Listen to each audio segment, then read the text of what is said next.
भारत के महाराष्ट्र में सरकार की वापसी के बाद से बीजेपी ने अब दक्षिण भारत की तरफ कदम बढ़ा दिए हैं। बीजेपी की नजर तेलंगाना पर है, जहां पर अगले साल चुनाव है और आज से तेलंगाना में बीजेपी राष्ट्रीय कार्यकारिणी की बैठक हो रही है।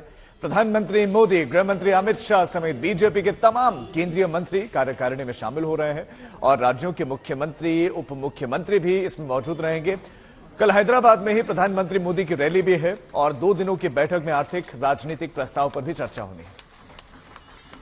और आप देख सकते हैं कि किस तरीके से जो है यहाँ पर महिलाएं जो हैं वो तेलंगाना के सांस्कृतिक पारंपरिक डांस कर जो यहाँ पर बीजेपी के नेता इस बैठक में शामिल होने आ रहे हैं उनका स्वागत कर रही हैं।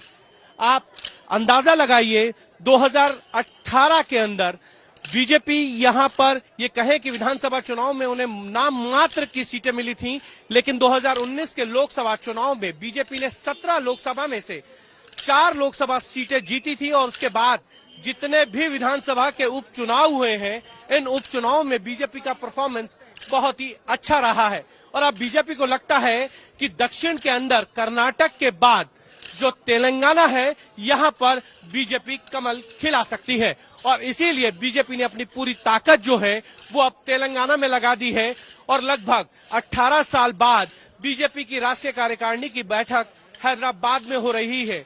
यहाँ एक चित्र प्रदर्शनी के अंदर जो है वो प्रधानमंत्री नरेंद्र मोदी को भगवान कृष्ण के रूप में दिखाया गया है, यानी कि महाभारत में जब कौरव और पांडवों का युद्ध हो रहा था तो उस वक्त जो है भगवान कृष्ण ने अर्जुन का सारथी बनकर जो है कौरवों के लिए एक तरीके से कहें तो उन्होंने उनकी जीत में एक महत्वपूर्ण भूमिका निभाई थी और उसी भूमिका में अब जो है तेलंगाना के अंदर प्रधानमंत्री नरेंद्र मोदी जो है वो पार्टी की नैया पार लगाएंगे। अब देखना यह है कि क्या बीजेपी के लिए ये माहौल चुनाव तक चल पाएगा, क्या बीजेपी यहाँ अपना कमल खिला पाएगी, क्योंकि बीजेपी को ये लगता है कि कर्नाटक के बाद ही तेलंगाना में भी बीजेपी का कमल खिल सकता है और दक्षिण के राज्यों में अगर तेलंगाना में सरकार बनती है तो बीजेपी के लिए एक मजबूत स्थिति होगी 2024 के चुनाव के मद्देनजर। कैमरामैन संजीव कुमार के साथ हिमांशु मिश्रा, हैदराबाद, आज तक।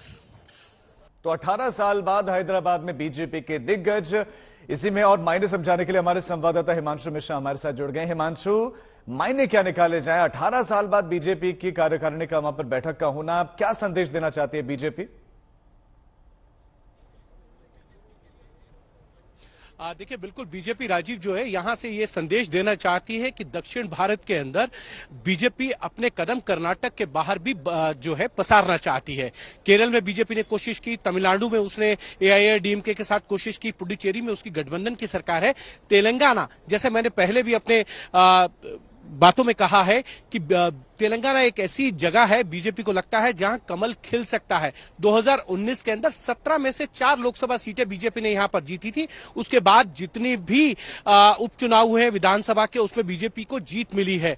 और इतला राजेंद्रन जो यहां के हेल्थ मिनिस्टर थे, बड़े स्ट्रांग लीडर थे, उन्होंने जो है टीआरएस छोड़ के बीजेपी ज्वाइन की है। तो एक तरीके से बीजेपी की यह कोशिश रहेगी कि अन्य वो पार्टियां जिनके मजबूत और जनाधार वाले नेता हैं वो 2023 के विधानसभा चुनाव से पहले बीजेपी में शामिल हो और बीजेपी को मजबूती मिले। और बीजेपी की रणनीति यही है पूरी तरीके से, अगर आप देखेंगे तो यानी कि उनको संभावनाओं का प्रदेश नजर आता है तेलंगाना और इसी वजह से ये बड़ी बैठक। बहुत शुक्रिया हिमांशु आपका इस तमाम जानकारी के लिए।